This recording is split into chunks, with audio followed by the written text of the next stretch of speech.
अलवंजल समुत्थानशील अद्योपांत प्लावनीय मैदान तुल्यकालन समपार्श्विक इष्टतमीकरण। यह हिंदी के शब्दों की कोई पहेली नहीं है।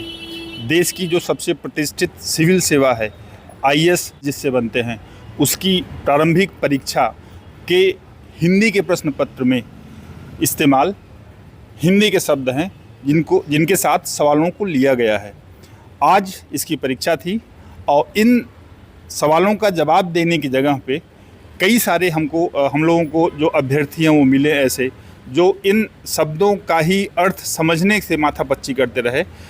स्टूडेंट्स का कहना था कि अगर हम सही से इसका अर्थ नहीं समझ पाएंगे इन शब्दों का, तो हमारे लिए सवालों का जवाब देना ही मुश्किल रहेगा, हम सवाल का जवाब ही नहीं दे पाएंगे। एक और एक्सपर्ट भी कहते हैं, हमारी कई सारे एक्सपर्ट से भी बात हुई है इस मामले में कि इतने टफ जो शब्द हैं हिंदी के डाले जाते हैं उसके पीछे की वजह क्या है और क्या यह इसी साल हुआ है या पीछे से ही चलता आया है। तो कई सारे एक्सपर्ट से जो बात हुई, जो अलग अलग जगहों पे कोचिंग इंस्टीट्यूट चलाते हैं या डीयू में कुछ हिंदी के भी जो प्रोफेसर्स हैं उनसे भी बात हुई, तो उनका कहना था कि सीधे ये ट्रांसलेशन है। अंग्रेजी के सवालों का ट्रांसलेशनीकरण कर दिया गया है, ट्रांसलेशन कर दिया गया है। उससे जो है ये जो हिंदी है, हिंदी के शब्द जो हैं वो संस्कृत निष्ठ ज़्यादा हो गए हैं, जो आम बोलचाल की भाषा में भी इस्तेमाल नहीं होते हैं। एक दूसरा, जिसको बेस बना के यूपीएससी की बच्चे तैयारी करते हैं, एनसीईआरटी की बुक्स जो होती हैं उसमें भी इस तरह के भारी भरकम शब्दों का इस्तेमाल नहीं होता है। कई सारे एक्सपर्ट तो हमको ऐसे भी मिले जिनका ये कहना था कि जो 2014 के बाद से कंटिन्यूअसली हिंदी का परफॉर्मेंस यूपीएससी में गिरा है, उसके पीछे की भी एक वजह ये भी है। एक तो ये है कि परीक्षा का पैटर्न ही पूरा चेंज हो गया था, उसने ज़्यादा मार करी इस हिंदी मीडियम के छात्रों पे। और दूसरा, जो इस तरह के हिंदी शब्दों का इस्तेमाल होता है उस तरह जिनका की अर्थ समझना ही मुश्किल है। अगर इंडिपेंडेंट आइसोलेशन में इन शब्दों को दे दिया जाए तो उसका अर्थ ही समझना आम तौर पे मुश्किल होगा। शायद ही कोई बहुत बड़ा एक्सपर्ट होगा जो इसके बारे में बता पाएगा। और इस तरह के जो शब्द इस्तेमाल हुए हैं वो मैक्सिमम जो शब्द हैं वो साइंस में हुए हैं, इन्वायरमेंट में हुए हैं, और इकोनॉमी में भी कई सारे इस तरह के शब्द इस्तेमाल हुए हैं, जियोग्राफी में भी कई सारे इस तरह के शब्द इस्तेमाल हुए हैं। एक चीज़, शब्द कठिन है। दूसरा, प्रश्न पत्र में जो, चूँकि हमारे हाथ में प्रश्न पत्र है जो हमने पेपर लिया हुआ है, इसमें कई सारे सवालों में इंग्लिश के शब्दों का ही इस्तेमाल कर दिया गया है, उसको हिंदी में ट्रांसलेट करने की जहमत भी नहीं उठाई है। और कुछ सवालों में कुछ शब्दों के साथ ब्रैकेट में इंग्लिश के वर्ड को भी जोड़ दिया गया है, जिससे यूपीएससी शायद ये मानता है कि जो हिंदी मीडियम के स्टूडेंट हैं वो अंग्रेजी समझ लेते हैं, और समझना भी चाहिए क्योंकि एक पेपर मेंस में होता है अंग्रेजी का, तो वो उससे उनको उन सवालों को समझने में आसानी रहेगी। मतलब यूपीएससी भी कहीं न कहीं, जो एक्सपर्ट बता रहे हैं, ये मान रहा है कि जिस तरह के शब्दों का इस्तेमाल हो रहा है, क्योंकि ब्रैकेट में अगर उसका इंग्लिश शब्द वर्जन देना यही साबित करता है कि जो पेपर सेटर है, पेपर सेट कर रहा है, वो भी ये मान रहा है कि हिंदी के शब्दों को समझ पाना अभ्यर्थियों के लिए मुश्किल होगी। हमारे सहयोगियों की जो बात हुई है अभ्यर्थियों से, हमारे 2 संवाद न्यूज़ एजेंसी के सहयोगी गए हुए थे अलग अलग एग्ज़ाम सेंटर पे, उन्होंने बात की है। हम सबसे पहले बात करते हैं नितिन राजपूत से, जो पहली पाली में सामान्य अध्ययन का जो पेपर था उसमें इन्होंने छात्रों से बात की है। छात्रों ने क्या कहा है? एक तो शब्द हो गए जो बता रहे थे, शब्द टफ थे जिसके बारे में हमने बताया, और दूसरा कुछ पैटर्न भी चेंज हुआ है। सर बिल्कुल, जो अभ्यर्थी को सर जो दावा है वो पिछले सर जो काफ़ी साल से पैटर्न आ रहा था सर, उसमें बदलाव किया गया है, ऐसा उनका दावा है अभ्यर्थियों का। सर जहाँ पे पहले जो प्रश्न पत्र अलग आता था, इस बार सर जो है कि पॉलिटिकल साइंस और जो सर हिस्ट्री के क्वेश्चन है उसमें सर ज़्यादा आए हैं।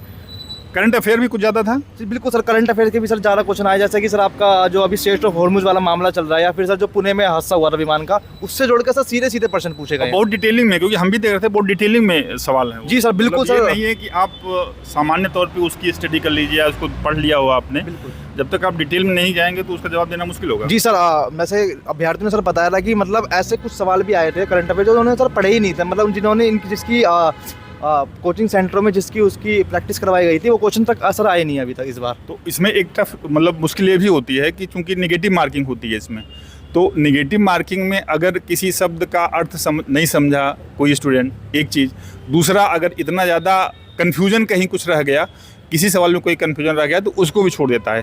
क्योंकि जैसा कि छात्र तो बता ही रहे हैं जो एग्ज़ाम दे के बाहर निकल रहे थे, जो एक्सपर्ट से भी बात हुई उनका भी यही कहना है कि इस बार का जो प्रश्न था जीएस का स्पेशली, वो एक तो पैटर्न चेंज हुआ था उसका, और दूसरा जो है वो तुलनात्मक रूप से 2-3 सालों की अपेक्षा जो है कठिन था। इससे वो ये उम्मीद लगा रहे हैं कि इस बार संभव है कि कट ऑफ नीचे आए, वो 80% से 80 के आसपास या 75 से 80 के बीच हो सकती है। सेकेंड पेपर कंपेरेटिवली और टफ था। दूसरी पाली में जो हमारे संवाद न्यूज एजेंसी के सहयोगी सचिन थे, उन्होंने छात्रों से बात की जो एग्जामिनेशन सेंटर से निकल रहे थे। क्या छात्र क्या बता रहे थे? देखिए सर, जो आज GS2 यानी कि CSAT का पेपर था, छात्रों ने बताया कि जो मैथ्स और रीजनिंग का पार्ट था सर, उसमें छात्र आज खूब अटके हैं। जो पेपर था बहुत घुमावदार आया, और जो रीडिंग कॉम्पिटिशन वाला जो इंग्लिश का जो पार्ट था वो कहीं ना कहीं बहुत मध्यम था, जिसको छात्रों ने आज अच्छे तरीके से लिया है।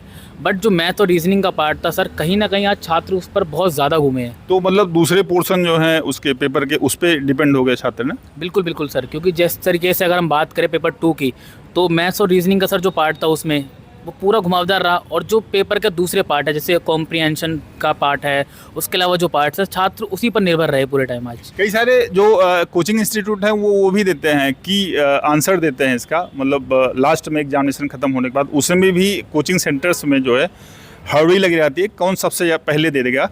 क्योंकि स्टूडेंट्स जो हैं एग्ज़ाम देने के बाद सबसे पहला काम यही करते हैं कि अपना पेपर मिलान करते हैं, अपने जवाबों का मिलान करते हैं। तो जो हमारी एक्सपर्ट से बात हुई है, जो कोचिंग इंस्टीट्यूट चलाते हैं, वो भी कह रहे थे कि इन सवालों को हल करना, स्पेशली मैथ वाले सवाल को, उनके लिए भी मुश्किल रहा है, उनको भी काफ़ी माथापच्ची करनी पड़ी है। बिल्कुल सर, जब हमने एग्ज़ाम के बाद जब एक्सपर्ट से बात की तो उनका भी साफ तौर पर कहना है कि जो पेपर है CSAT का, वो करीबन पिछले 2 या 3 सालों से बहुत टफ आया है। हमने जब एक्सपर्ट से बात की तो उनका एक तरीके से कहना है कि जो इस बार की कट ऑफ है, एग्ज़ाम क्योंकि टफ है तो इस बार जो कट ऑफ है वो करीबन कम आ सकती है। और जो पेपर सॉल्व की बात है सर, करीबन उनका कहना है कि जैसे जो कट ऑफ तो है ही जो कम आएगी, बाकी पेपर का सर जो पार्ट है वो काफ़ी बहुत लेंदी था, उसको ख़त्म करने के लिए स्टूडेंट्स को बहुत समय लगा है। और जो ये चूँकि मतलब बोझिल भी था, मतलब लेंदी भी था, टफ भी था, मतलब कठिन भी था जो सवाल आए थे। और तो इससे जो एक्सपर्ट बता रहे हैं वो ये कि कट ऑफ नीचे जाएगी। और ये कुछ उसका भी है कि जो UPSC इसका जवाब देता है उसका टाइमिंग भी इस बार घटाया हुआ है। बिल्कुल सर, UPSC ने इस बार जो आंसर की उसका टाइमिंग घटाया है।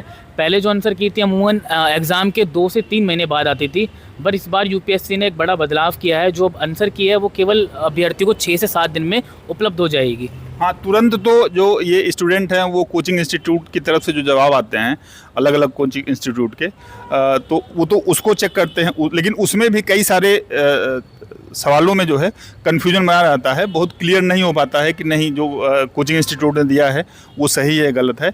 और उसमें कई सारे कोचिंग इंस्टीट्यूट के अलग अलग अगर देखेंगे तो वो जवाब डिफ़र भी करते हैं। तो इससे भी छात्रों में ये संदेह रहता है कि उन्होंने कितना स्कोर किया है, कितना सही किया है, कितना गलत किया है। लेकिन इस बार चूंकि एक हफ्ते के अंदर जो UPSC है वो दे रहा है, तो उससे ये लगता है कि उनका वो जो फेज़ है वो भी जल्दी ही ख़त्म हो जाएगा। अगर वो क्लियर कर रहे होंगे तो मेंस की तैयारी करेंगे आके, अगर नहीं क्लियर कर रहे होंगे तो फिर से एक बार अपना प्रोसेस प्री मेंस और इंटरव्यू वाला दोहराएंगे। लेकिन ओवरऑल जो UPSC प्रारंभिक परीक्षा थी आज की, उसमें जो रिस्पांस मिला छात्रों का वो ये कि पिछले सालों की तुलना में इस बार का जो प्रश्न पत्र था वो टफ था।